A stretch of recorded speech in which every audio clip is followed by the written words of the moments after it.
हरे कृष्ण. स्क्रीन दिसते ना सर्वांना? हरे कृष्ण. हो, दिसतोय माताजी.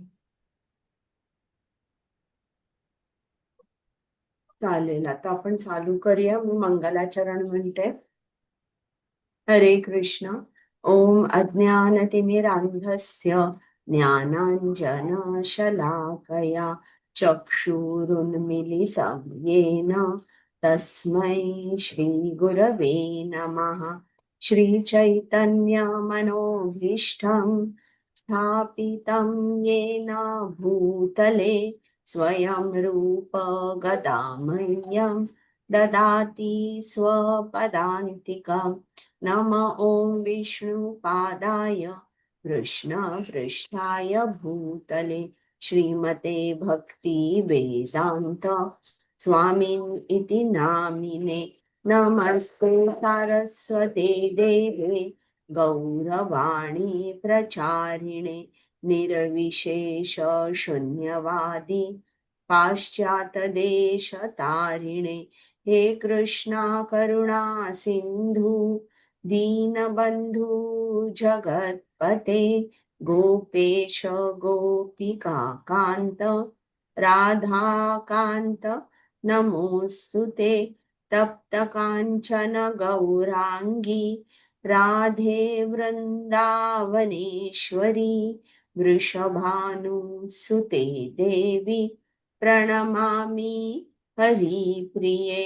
जय श्री कृष्ण चैतन्य प्रभु नित्यानंद श्री अद्वैत गदाधर श्रीवासादि गौर भक्तवृंद.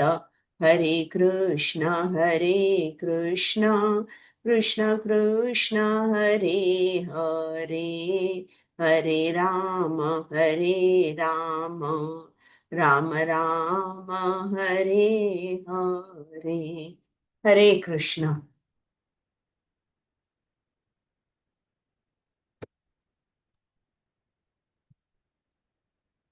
आता आपण पहिला अजून आपला अध्याय चाललेला आहे. पहिल्या अध्यायाचं नाव कोण सांगू शकेल मला? पहिल्या हरे कृष्ण. शुद्ध बोला. भक्तीची लक्षणे. बरोबर. आणि तुम्हाला कुठली आठवतायत का एखाद दुसरं?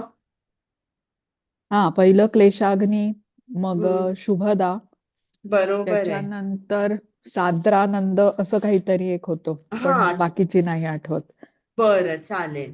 तर शुद्ध भक्तीची 6 लक्षणे आहेत आणि ती जी 6 लक्षणे आहेत ती आपण का त्याचा खोलामध्ये अभ्यास करतोय? कारण मी तुम्हाला पहिल्यांदाच सांगितलं की ज्याप्रमाणे जेव्हा आपण सोनं घ्यायला जातो तेव्हा आपल्याला त्या धातूचं वैशिष्ट्य काय आहे हे आपल्याला माहित असायला पाहिजे, तरच आपण आपले जे पैसे आहेत ते घालून एवढा महाग धातू आपण विकत घेऊ शकतो. तर त्याप्रमाणे आता इकडे सुद्धा आता इकडे सोनं घेताना किंवा काही प्रॉपर्टी घेताना आपण खूप पैसे घालतो, ते थोडे नसतात. त्याचप्रमाणे जेव्हा आपण भक्ती करतोय तेव्हा तर आपण आपलं पूर्ण जीवन भक्तीसाठी देतोय. बरोबर आहे की नाही? सांगा बरं मला, की आपण असं करतो का? बस मी काय करणार आहे, फक्त 5च मिनिटं नाम घेणार आहे. आपण आपलं सर्वस्व देतोय भक्तीला. तर या भक्तीचे गुण काय आहेत हे आपल्याला माहित पाहिजे. आता पहिला क्लेशाग्नी, त्याच्यानंतर दुसरा शुभदा, तिसरा जो आहे संदरानंद विशेषात्मा, मग चौथा सुदुर्लभा, 5वा मोक्ष लघुत्कृत आणि शेवटचा जो आहे तो कृष्ण आकर्षणी. तर आपण डिटेलमध्ये क्लेशाग्नी आणि शुभदा हे बघितलंय. हे डिटेलमध्ये बघण्याचं कारण एक की आपण साधना भक्तीमध्ये ही जी 2 गुणवैशिष्ट्ये आहेत क्लेशाग्नी आणि शुभदा याचा डायरेक्टली आपल्याला अनुभव आणि आपण त्याच्याशी रिलेट सुद्धा करू शकतो. आता पुढचे जे दोन आहे, सनरानंद, विशेषात्मा आणि सुदुर्लभा, हे जे आहेत हे तुम्हाला भावभक्तीमध्ये तुम्ही ते एक्सपिरियन्स करू शकता. आणि आता सुद्धा आपल्याला जर जेव्हा मी तुम्हाला सांगेन ही भक्ती सुदुर्लभ आहे, तर त्यातले तुम्हाला शब्द समजतील, पण ऍक्च्युअल त्याचा जे त्याचं जे सार आहे ना, की खरोखर भक्ती ही खरंच दुर्लभ आहे, हे आपल्याला नाही समजत. आपल्याला शब्द समजतात, शब्दांचा अर्थ समजतो, पण खोलवर जाऊन आपण जास्त समजू शकत नाही. कारण का, या दोन्ही गोष्टी तुम्हाला भावभक्तीमध्ये याचा अनुभव येऊ शकतो आणि तुम्ही समजू शकता. त्याच्यानंतर मोक्ष, लघुत्कृत आणि कृष्णाकर्षिणी, या दोन्हीचा अनुभव तुम्हाला प्रेम भक्ती या स्तरावर येतो. तर आता दोन आपले झालेले आहेत, क्लेशाग्नी आणि शुभदा.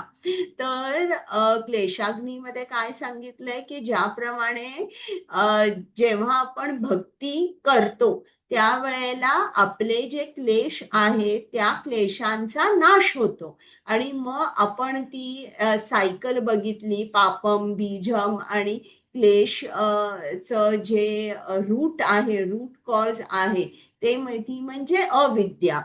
मग त्यात आपण ते बघितलं. मग त्याच्यानंतर शुभदा. शुभदामध्ये आपण काय बघितलं, जसं क्लेशाग्नी म्हणजे जसे क्लेश जीवनातले कमी कमी होतात, त्या वेळेला शुभदा आपल्या जीवनामध्ये वाढते. म्हणजे शुभदा भक्तिमय सेवेमुळे काय होतं, एकतर आपल्यामधले जे अनर्थ आहेत ते जातात. मग ही जी शुभदा आहे ही सर्वांना आकर्षित करणारी आहे आणि आपल्याला जो अगोदर आपण आनंद घेत होतो, जो जड इंद्रियातून आनंद घेत होतो, आता तोच आनंद, त्या आनंदाची चव आता आपल्याला इतकी काही चांगली नाही वाटत. पण जेव्हा आपण भक्ती करतो, या भक्तीतून जो आपल्याला आनंद मिळतो, तो या जड इंद्रियातून घेणारा जो आनंद होतो त्याच्यापेक्षा तो खूप श्रेष्ठ असतो.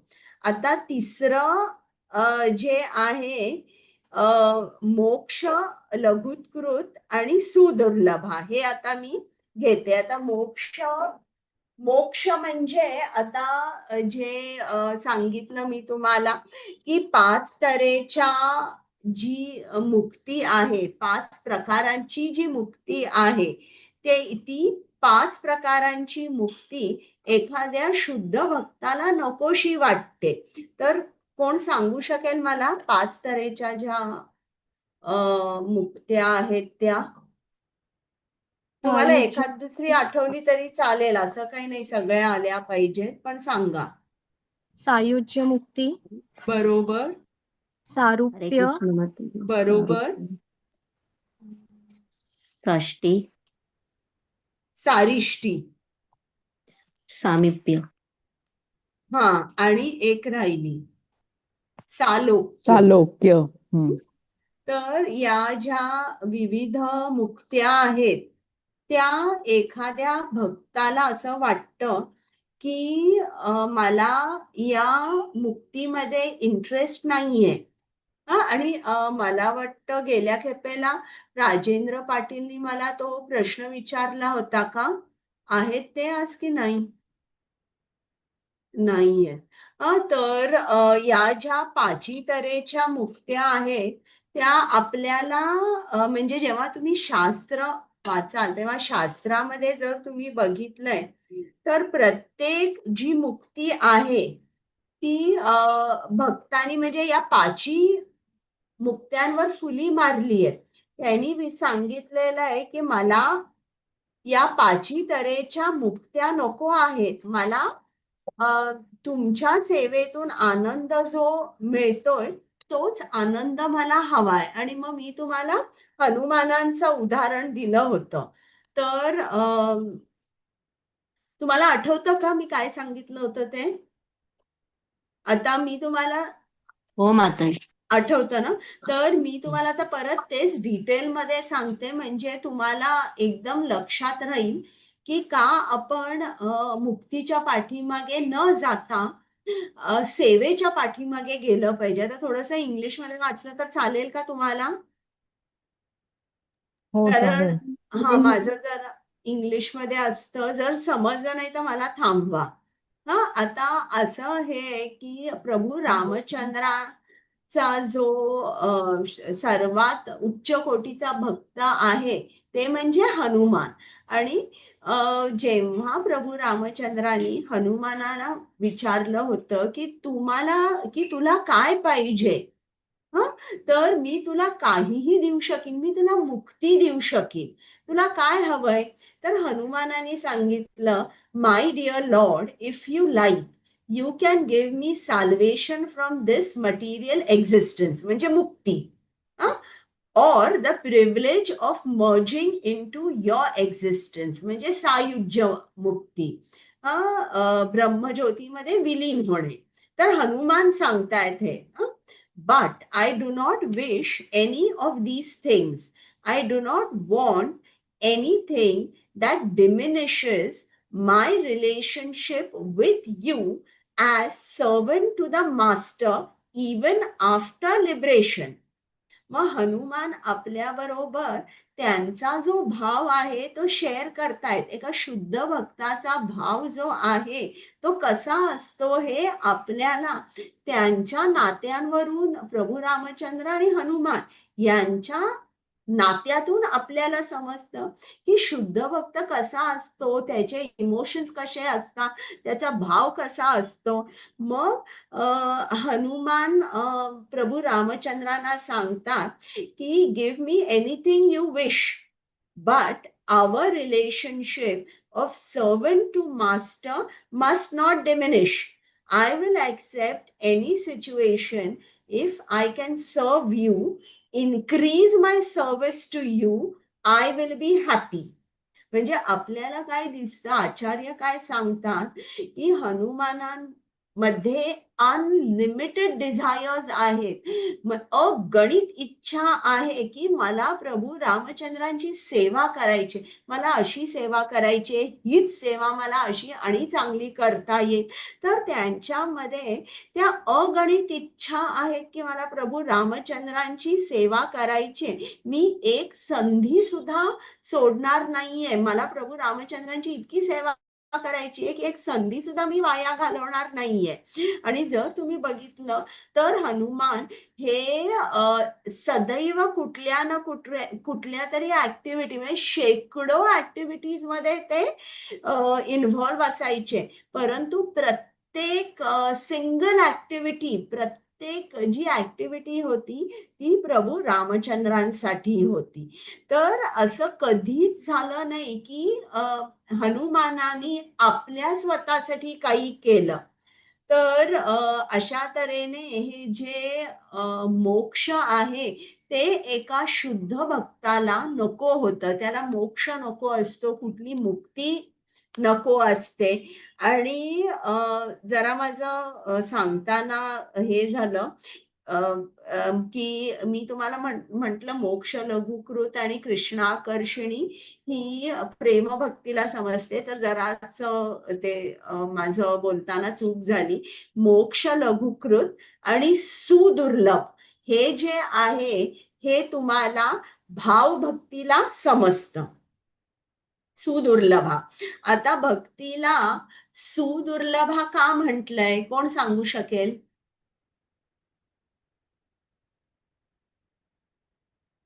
तुम्हाला काय वाटतं की भक्ती खरोखर सुदुर्लभ आहे का?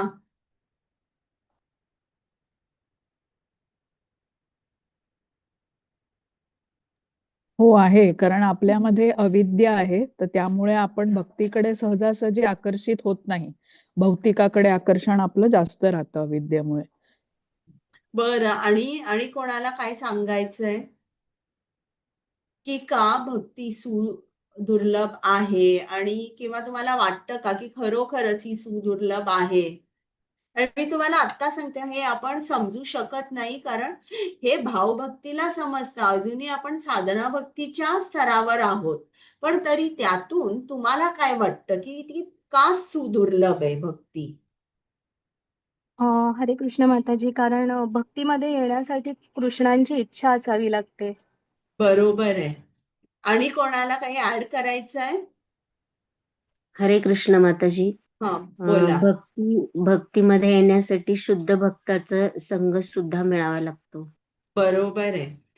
तर ही शुद्ध भक्ती सुदुर्लभ का आहे? कारण पहिला पॉइंट जो आहे तो म्हणजे आपण आपल्या स्वतःच्या प्रयत्नांनी प्रेम भक्ती पर्यंत जाऊ शकत नाही, किंवा शुद्ध भक्ती आपण स्वतःच्या प्रयत्नांनी मिळवू शकत नाही. हा पहिला पॉइंट आहे. आणि दुसरा पॉइंट असा आहे की तुम्ही कृष्णाला काही विचारा, संपत्ती, संतती, पत्नी, पती, जॉब, प्रमोशन, जे काय हवं ते तुम्ही विचारा. कृष्ण ते तुम्हाला आनंदाने देईल. पण शुद्ध भक्ती देण्यासाठी कृष्ण तितकासा फॉर नसतो. कृष्ण कसा असतो? जरा रिलक्टंट असतो. शुद्ध भक्ती सहजासहजी श्रीकृष्ण प्रदान करत नाहीत.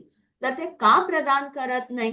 शुद्ध भक्ती प्रदान केल्यावर त्या भक्तामध्ये पॉवर राहते की तो कृष्णाला कंट्रोल करू शकतो. आता प्रत्येकाला इकडे दामोदर लीला माहिती आहे. आणि यशोदा जेव्हा कृष्णाला उखळीने बांधत होती, दोरीने बांधत होती, तर ती जी दोरी आहे ती 2 बोट कमी पडायची दर खेपेला. जेव्हा तिने, आणि सुद्धा इतर जणांना, ज्या गोप्या तिकडे आल्या होत्या त्यांना सांगितलं की तू आतमध्ये जा आणि दोरी आण. तर ती दोरी बांधून देखील पूर्ण परत बांधल्यावर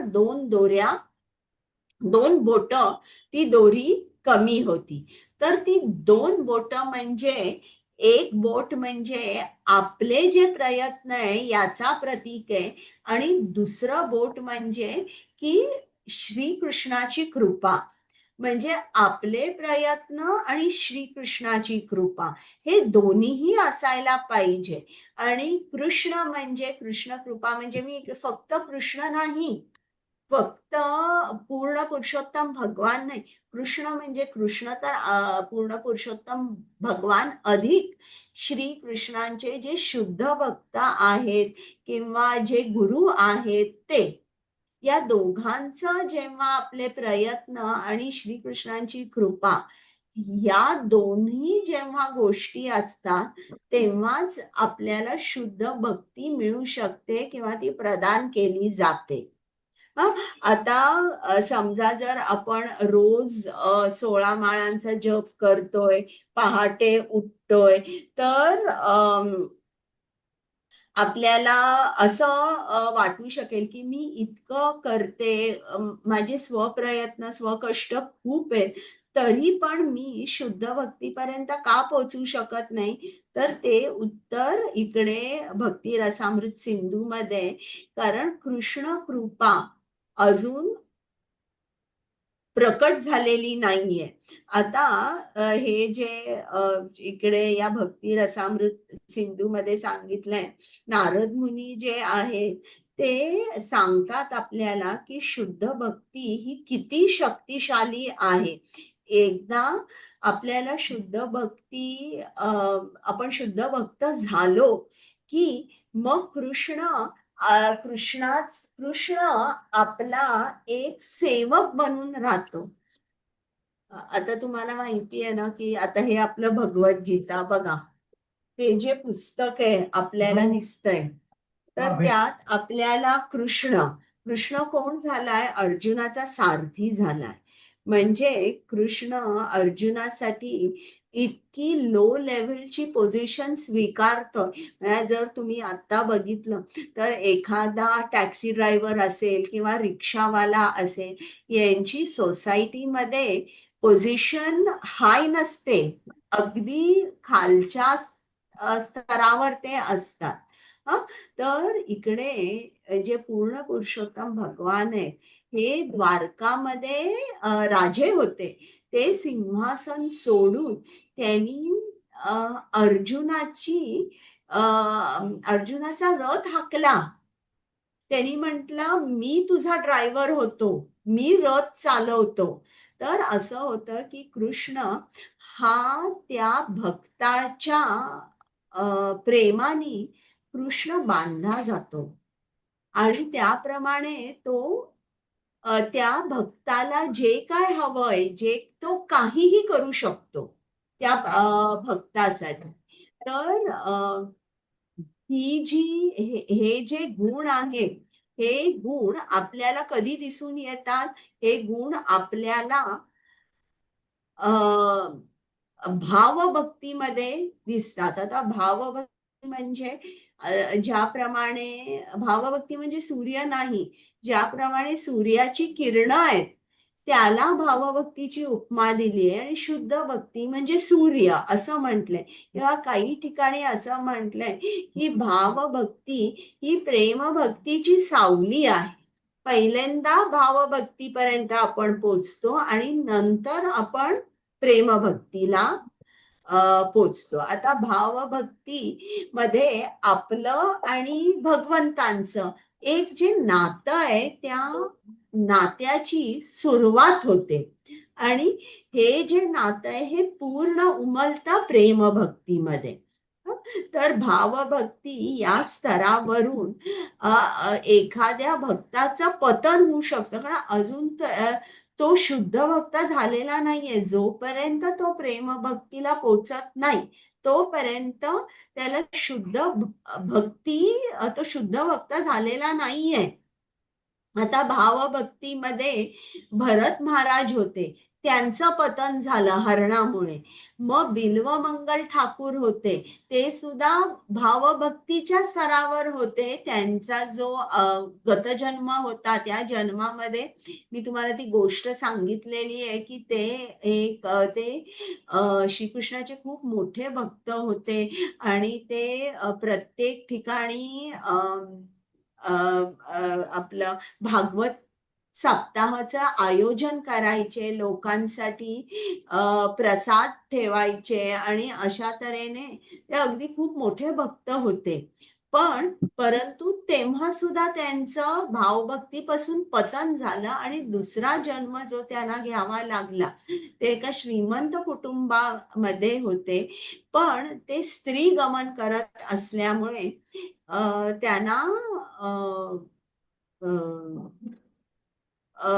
त्या पहिला जो जन्म होता, गतजन्म जो त्यांचा होता, त्याच्यानंतर त्यांना कृष्ण प्राप्ती झाली नाही. त्यांना दुसरा जन्म घ्यावा लागला, त्यात देखील ते चारित्र्यहीन होते आणि नंतर कृष्ण कृपेनी ते प्रेमभक्तीपर्यंत पोहोचले. तर लक्षात ठेवा की भावभक्तीपासून आपलं पतन होऊ शकतं. प्रेमभक्ती आपण जेव्हा स्थित होतो, त्या स्तरावरून मग आपलं पतन होत नाही. आता परत मी सांगते की तुम्ही साधना भक्तीची प्रॅक्टिस करून तुम्ही भावभक्ती किंवा प्रेमभक्तीपर्यंत पोहोचू शकत नाही. भावभक्ती, प्रेमभक्ती पर्यंत पोहोचायला तुम्हाला काय लागतं? तुमच्या गुरूंचे आशीर्वाद लागतात, श्रीकृष्णांची कृपा लागते आणि तुमचे सुद्धा लागतात.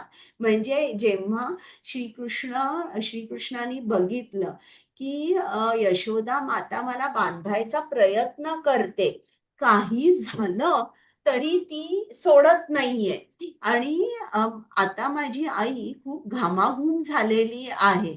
आता मी तिचे जेव्हा एवढं सगळं श्रीकृष्णाने बघितलं, तेव्हा श्रीकृष्णाने कृपा केली आणि मग यशोदेनी श्रीकृष्णांना बांधलं. तर स्वप्रयत्न तर आपले आहेतच आणि श्रीकृष्णांची कृपा. तर एक ज्या गोपी आहेत त्या गोप्यांमध्ये 2 विभाग आहेत, एक वाम विभाग आणि एक दक्षिण विभाग, म्हणजे लेफ्ट विंग गोपीज आणि राईट विंग गोपीज असं म्हणतात. तर जो वाम विभाग आहे त्यामधली जी मेन गोपी आहे ती म्हणजे श्रीमती राधाराणी, आणि जे दक्षिण विभाग आहे त्यामध्ये जी मुख्य गोपी आहे ती म्हणजे चंद्रावली.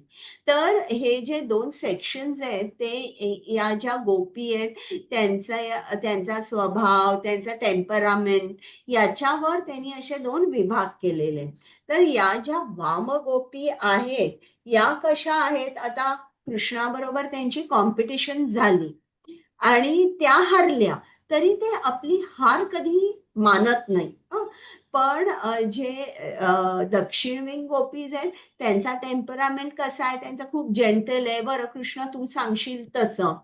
या ज्या वाम गोपी आहेत त्या कधीही पराभव मानत नाही, आणि तोच स्वभाव आपल्यामध्ये सुद्धा आला पाहिजे. जेव्हा आपण साधना करतो तेव्हा अगदी फॉर अ मिनिट सुद्धा आपला पराभव मानला नाही पाहिजे किंवा आपण पराभूतच झालो नाही पाहिजे. अशी तुमच्या मनाची संकल्पना पाहिजे की मायाने कितीही चॅलेंजेस टाकले तरी हे चॅलेंजेस मी नामाच्या आधारावर सहज ओलांडू शकीन. मी पराभव मानणार नाही. माझी जी साधना आहे काही झालं तरी ती कणभर सुद्धा कमी होणार नाही. ती मला आणि वाढवायची आहे आणि वाढवायची आहे. तर अशा तऱ्हेने जेव्हा आपला माइंडसेट असतो तेव्हा असे जेव्हा श्रीकृष्ण आपल्या कडून झालेले प्रयत्न बघतो, आपल्या मनाची एक कमिटमेंट जेव्हा श्रीकृष्ण बघतात तेव्हा श्रीकृष्णाला खूप आनंद होतो, आणि मग आपण त्यांची जी कृपा आहे ती तुमच्या गुरूंद्वारे जे आहेत त्यांच्या थ्रू ती कृपा आपल्याला मिळते किंवा डायरेक्ट कृपा मिळते. तर आता आपण मोक्ष लघुत्कृत आणि सुदुर्लभा हे भाव भक्तीला अनुभवता येतात, ही 2 वैशिष्ट्ये आपण बघितली. आता पुढचं जे आहे ते संद्रानंद विशेषात्मा. आता याचं दुसरं नाव इंग्लिशमध्ये म्हणजे तुम्हाला ते जास्त समजेल म्हणजे कंडेन्स्ड ब्लिस. तर तुम्हाला कंडेन्स्ड मिल्क माहिती आहे ना सर्वांना? हो नाही माताजी. माहित नाही. कसं हो असतं माताजी. हो कंडेन्स्ड मिल्क? घट्ट घट्ट असतं, जाड असतं असं. एकदम घट्ट दाट असतं. दाट. सॉरी, हे ना सांद्रानंद विशेषात्मा आहे. जरा मी इंग्लिश मध्ये लिहिल्यामुळे माझं जरा प्रोनाउन्सिएशन चुकलं. ते इंग्लिश मध्ये त्याला म्हणतात कंडेन्स्ड ब्लिस. तर कंडेन्स्ड मिल्क कसं असतं की त्या कंडेन्स्ड मिल्क मध्ये दुधाची समृद्धता आणि मलाईदारपणा दोन्ही असतं. म्हणजे फॅटनेस जे मिल्क मध्ये आहे ते सगळं फॅटनेस कंडेन्स्ड मिल्क मध्ये असतं, आणि जो एक मलाईदारपणा किंवा जी मलई असते ती सुद्धा सगळी म्हणजे इंग्लिश मध्ये बोलायचं असेल तर रिचनेस अँड क्रीमिनेस हे दुधातलं कंडेन्स्ड मिल्क मध्ये अगदी असतंच. तर सांद्रानंद विशेषात्मा याच्यामध्ये जे कंडेन्स्ड ब्लिस म्हटलेलं आहे ते कसं असतं, ते इनकॅल्क्युलेबल असतं. म्हणजे आपण कॅल्क्युलेट करू शकत नाही की आपल्याला किती आनंद झालाय. आणि हे जे आहे हे तुम्हाला प्रेम भक्ती स्तरावर तुम्ही याचा अनुभव घेऊ शकता. मग आता तुम्ही म्हणाल की हे जे सांद्रानंद विशेषात्मा आहे यातून मिळणारा जो आनंद आहे, तर इकडे त्यांनी श्रील प्रभुपादांनी लिहिलंय, श्रील रूप गोस्वामी असे म्हणतात की ब्रह्मानंदास अनेक कोटी पटीने गुणले गेले तरी भक्तिमय सेवेच्या सागरातून मिळणाऱ्या आनंदाच्या एका अणुतुल्य कणाशीही त्याची तुलना होऊ शकत नाही. म्हणजे तुम्ही कल्पना करा की हा जो आनंद मिळतो हा केवढा आहे.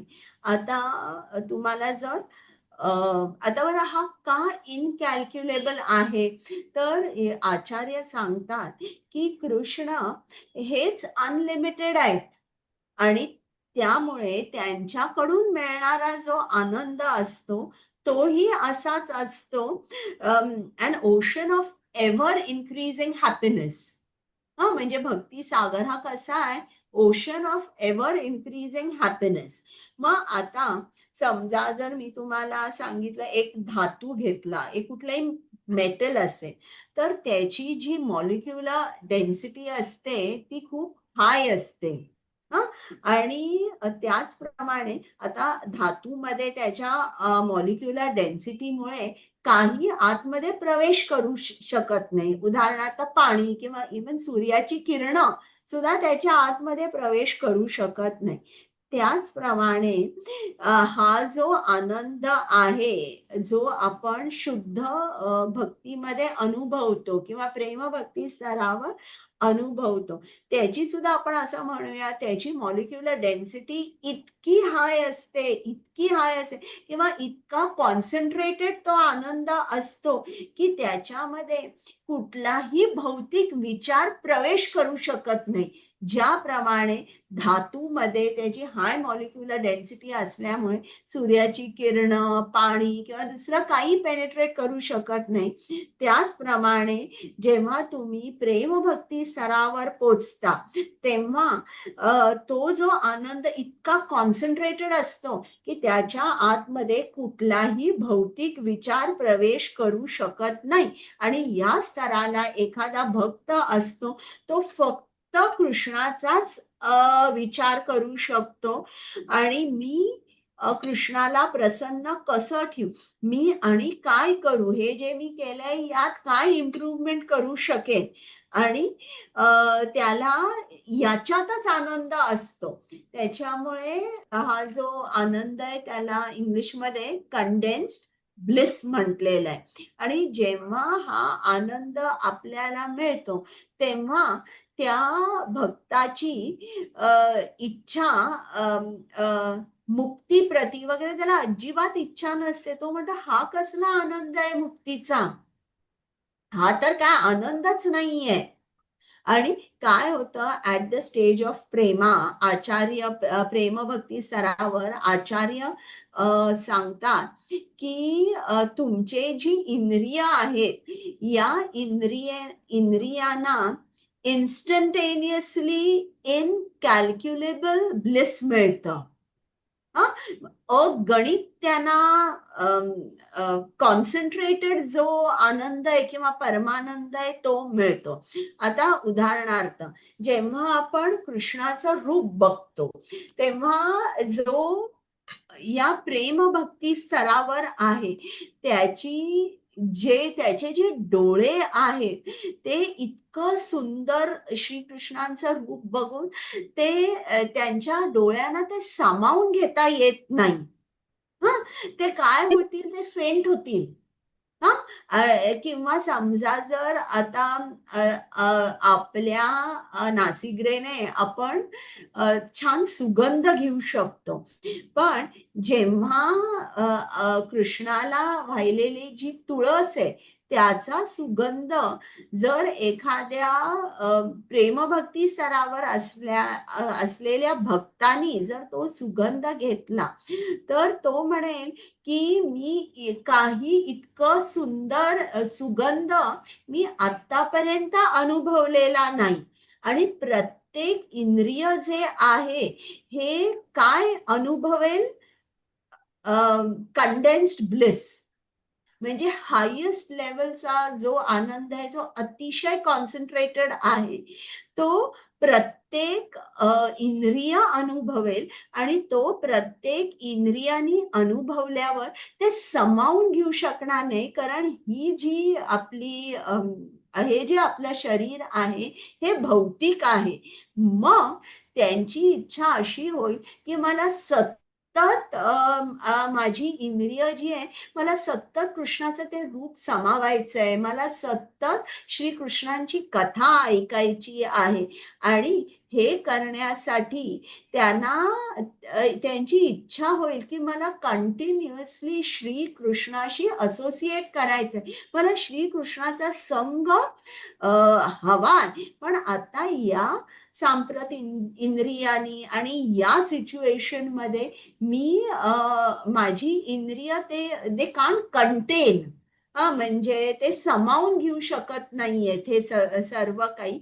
म्हणून मला हे शरीर सोडून मला दिव्य शरीर पाहिजे, मला स्पिरिच्युअल शरीर हवंय आणि मला श्रीकृष्णांच्या संघामध्ये राहायचंय आणि त्यांची सेवा करायची आहे.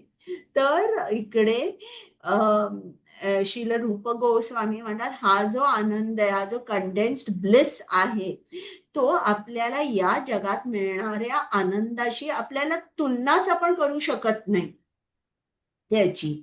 मग रूप गोस्वामी सांगतात आपल्याला की जो आनंद आहे तो या आत्म्याची एक प्रॉपर्टी आहे, म्हणजे किंवा happiness is a function of the soul. तर आता तीन तऱ्हेचे आनंद आहेत. आता आपण तीन तऱ्हेचे आनंद जे आहेत ते आपण या तीन वेगवेगळ्या स्थितींमध्ये जर बघितले तर तुमच्या लक्षात येईल. शुभदा म्हणजे हे जेव्हा आपण आपल्याला जाणवतं की आपण भक्ती करतोय, भक्तीमधून आपल्याला आनंद मिळतोय, तर आपण असं म्हणू की हा जो आनंद मला भक्तीतून मिळतोय, कृष्ण कथेतून मिळतोय, हा जड गोष्टीतून मिळणाऱ्या आनंदापेक्षा खूप श्रेष्ठ आहे. मला आता जड आनंद नकोसा वाटतोय. आता तुम्हाला सर्वांना झालंय का तसं, की आता समजा जर कोणी सांगितलं की आपण सिनेमा बघायला जाऊया, आपण रेस्टॉरंटमध्ये खायला जाऊया, तर असं वाटतं का तुम्हाला की नकोय मला, आता हे मी केलेलं आहे भरपूर, असं वाटतं का तुम्हाला? हो माताजी. वाटतं ना कुठेतरी? हो अगदी हो रोज वाटत नसेल पण कधीतरी असं वाटतं ना तुम्हाला? तर तो जो आनंद आहे तो आपण शुभदा स्टेजवर जेव्हा असतो, म्हणजे साधना भक्तीच्या स्तरावर असतो, तेव्हा आपल्याला तो जाणवतो. मग मोक्ष लघुकृत हे जेव्हा आनंद आपण भावभक्ती स्तरावर अनुभवतो, तेव्हा आपल्याला जड आनंद मध्ये तर इंटरेस्ट नसतोच, पण मुक्तीतून मिळणारा आनंद सुद्धा आपल्याला अगदी किरकोळ वाटतो आणि नकोसा वाटतो. आणि सांद्रानंद विशेषात्मा, एकच मिनिट जरा फोन घेते. हॅलो.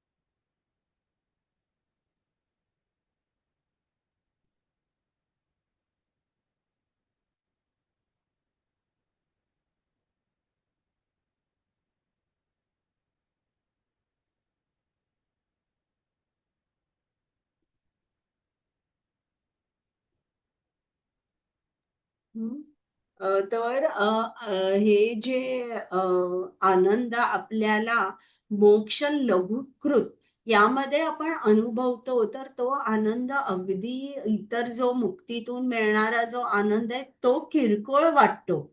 जड आनंदाचा तर प्रश्नच येत नाही. आणि सांद्रानंद विशेषात्मा याच्यामध्ये जो आनंद आपण अनुभवतो तो प्रेमभक्ती स्तरावर अनुभवतो आणि तो इतका सुपिरियर आनंद आहे की मी तुम्हाला ज्याप्रमाणे सांगितलं की धातू कसा असतो त्याची मॉलिक्युलर डेन्सिटी कशी असते, व्हेरी हाय मॉलिक्युलर डेन्सिटी, म्हणजे कुठलीही गोष्ट धातूतून प्रवेश करू शकत नाही. तर त्याचप्रमाणे या सांद्रानंद विशेषात्मामध्ये माणूस आनंदातच असतो. कुठलाही भौतिक विचार त्याच्या चेतनेत प्रवेश करू शकत नाही. आणि हे तुम्ही बघितलं असेल संतां ची जी उदाहरणं आपण बघतो की ते कम्प्लिटली लीन असतात भक्तीमध्ये आणि भौतिकात काही झालं तरी त्यांना काही फरक पडत नाही. तर त्याचं कारण का की हे आहे की ते प्रेमभक्ती स्तरावर आहेत. तर आता आपलं हे झालं. आता जो 6वा पॉइंट आहे तो म्हणजे कृष्ण आकर्षिणी. कृष्ण आकर्षिणी म्हणजे जी भक्ती आपण करतो, जेव्हा आपण शुद्ध भक्ती करतो, ही शुद्ध भक्ती जी आहे, शुद्ध भक्ती कृष्णाला सुद्धा आकर्षित करते. आता बघा, श्री कृष्ण हे कोण आहेत? श्री कृष्णाला आत्माराम सुद्धा म्हटलंय. कारण ते कसे आहेत? सेल्फ सॅटिस्फाईड आहेत, ते इंडिपेंडंट आहेत. तर असे जे आत्माराम आहेत, असे आत्माराम सुद्धा भक्तीकडे, शुद्ध भक्तीकडे आकर्षित होतात. आणि एकदा आकर्षित झाल्यावर ते त्या भक्ताकडे अटॅच्ड होतात आणि भक्तामध्ये पॉवर येते की ते कृष्णाला कंट्रोल करू शकतात. तर आता अशी उदाहरणं खूप आहेत की जिकडे श्री कृष्ण आहेत, श्रीकृष्णाच्या भक्तांनी त्याला कंट्रोल केलेलं आहे. तर जेव्हा आता इकडे श्रील रूप गोस्वामींनी सांगितलंय की जो क्युपिड म्हणजे मदन असतो, हा सर्वांना आकर्षित करतो. पण तो जेव्हा कृष्णाकडे त्याचे बाण घेऊन जातो त्याच्यावर बाण मारायला, तेव्हा तो कृष्णाकडे आकर्षित होतो. आणि हा जो कामदेव, असं म्हटलंय असंख्य कामदेव हे कृष्णाकडे आकर्षित होतात. पण कृष्ण हा कोणाकडे आकर्षित होतो? हा राधेकडे आकर्षित होतो. त्याच्यामुळे राधाराणींचं एक नाव मदन मोहन मोहिनी असं आहे. म्हणजे जी कृष्णाला सुद्धा आकर्षित करते. आणि श्री कृष्णाला मदन मोहन का म्हटलंय? कारण श्रीकृष्ण हे मदनाला आकर्षित करतात आपल्या स्वतःकडे, पण श्रीकृष्ण मदन मोहन मोहिनी आहे. तर अशा तऱ्हेने आपल्याला समजतं की कुठल्याही दुसऱ्या प्रक्रियेत ही जी शक्ती आहे, ही शक्ती कृष्णाला आपल्याकडे आकर्षित करणे ही दुसऱ्या कुठल्याही प्रक्रियेत नाहीये, फक्त भक्तीमध्ये आहे. आता त्यातलं एक उदाहरण, आता तुम्हाला अनेक उदाहरणं माहित असतील, तर तुम्हाला सांगायची आहेत का जिकडे श्रीकृष्ण हे आकर्षित झालेत आपल्या भक्ताकडे?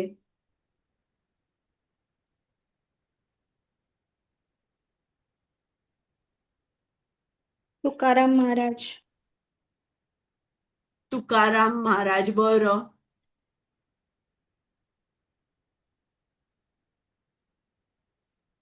हरे कृष्ण बिल्वमंगल ठाकूर त्यांच्या रचनांनी ते काव्य हा, रचायचे तेव्हा बरोबर. कृष्ण ऐकायला यायचे. हा, बघा ते प्रेमभक्तीत होते ना तेव्हा. संत जनाबाईंना पण तिचं दळण दळू लागायचे, हो ती कामं करायचे, तिची तिने केर झाडलोट करून ठेवलेलं असेल तर केर भरून टाकायचे, हो तिच्यासाठी पाणी घागरी भरून आणायचे. हो हो अशी बरोबर खूप आहे. उदाहरणं आहेत त्यांची पण. संत हो एकनाथ महाराज. हो, संत एकनाथ महाराजांकडे तर पाणक्या म्हणूनच होते ना बरोबर. काम तर त्यांचं. आता म्हणजे कृष्ण जेव्हा एखाद्या व्यक्तीमध्ये तो शुद्ध भाव असतो, ते शुद्ध प्रेम असतं श्रीकृष्णांसाठी, श्रीकृष्ण लगेच आकर्षित होतात. आता जरा मी तुम्हाला एक उदाहरण देणार आहे, जे वेगळं वाटेल, की कुब्जा ही मथुरेमध्ये राहत होती आणि तिची सेवा काय होती, ती कंसासाठी सुगंधित तेल तयार करायची त्याच्या आंघोळीसाठी आणि चंदनाचा लेप ती चंदन उगाळून ते चंदन ती कंसाला देत असे. तर ती अशीच जेव्हा श्रीकृष्ण बलराम हे मथुरेमध्ये आले आणि ते जेव्हा सकाळी फिरत होते तेव्हा त्यांनी बघितलं की ही कुब्जा सुगंधित तेल आणि चंदनाचा छान लेप घेऊन कंसाकडे चाललीये. लगेच श्रीकृष्णाने तिला थांबवलं आणि तिला म्हटलं की हे सुगंधित तेल आणि हे चंदन मला दे. आणि आणि कुब्जानी लगेच ते श्रीकृष्णांना दिलं आणि तिने म्हटलं की तुझ्यापेक्षा आणि कोण who will be a better beneficiary than you. म्हणजे तुमच्यापेक्षा जास्त आणि कोण हे स्वीकारण्या साठी आणि कोणी असू शकणार नाही. तर असं जेव्हा तिने दिलं आणि लगेच ते सुगंधित तेल आणि चंदन श्रीकृष्णांना दिलं आणि हे सगळं घडत असताना ती कंसाच्या राजवाड्याच्या बाहेर उभी होती. आता राजवाडा जो आहे त्याला खिडक्या आहेत आणि तिकडनं जर कंसाने मला बघितलं तर काय होईल, मला फाशी होईल हे तिला माहित होतं. की हे जर कंसाने बघितलं तर काय, म्हणजे तिला माहिती होतं I am risking my life. आणि जेव्हा श्रीकृष्णाने बघितलं की हिने विचार नाही केलाय, की तिने विचार केला मी मेले तरी चालेल, कंसाने काही केलं तरी चालेल, पण मी हे श्रीकृष्णाला देणार आहे, हे जेव्हा श्रीकृष्णाने जाणलं तेव्हा कृष्ण जणू काय तिला म्हणजे ती शुद्ध भक्त झाली हे एवढ्याच दोन गोष्टी करून. सुगंधित तेल तिने दिलं आणि तिने चंदनाचा लेप दिला, विचार न करता की काय होईल माझ्या जीवनात, काय होईल माझं, मी जिवंत राहीन की नाही.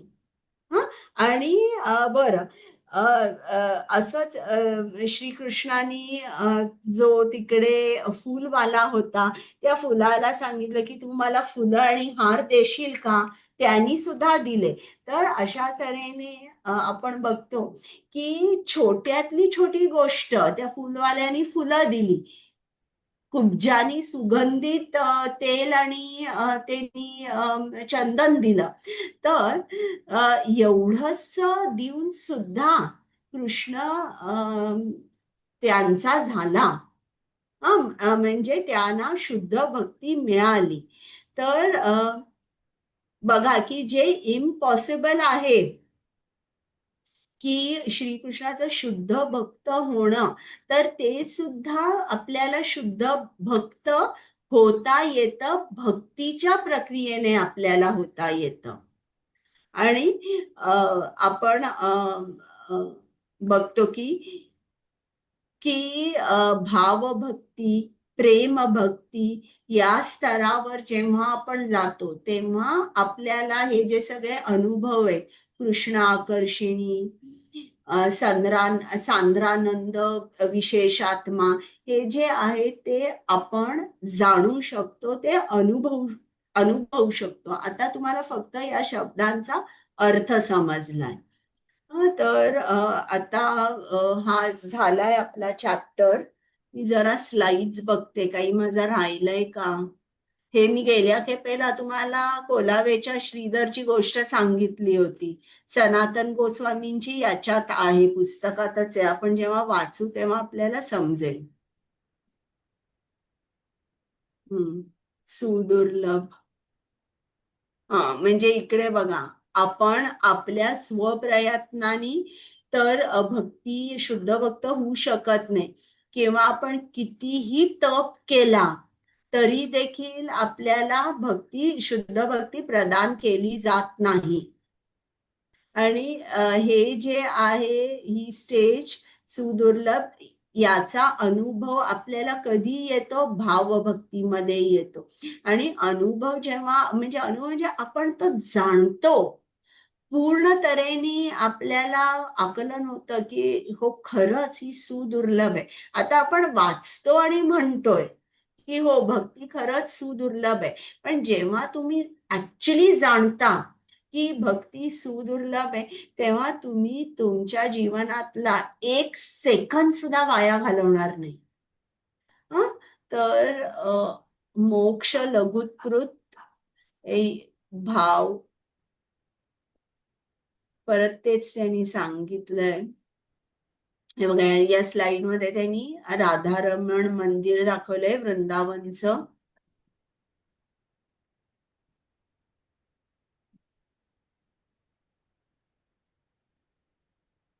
झाला हा आपला पहिला अध्याय. तुम्हाला काही विचारायचं आहे का? काही डिफिकल्टी आहे का?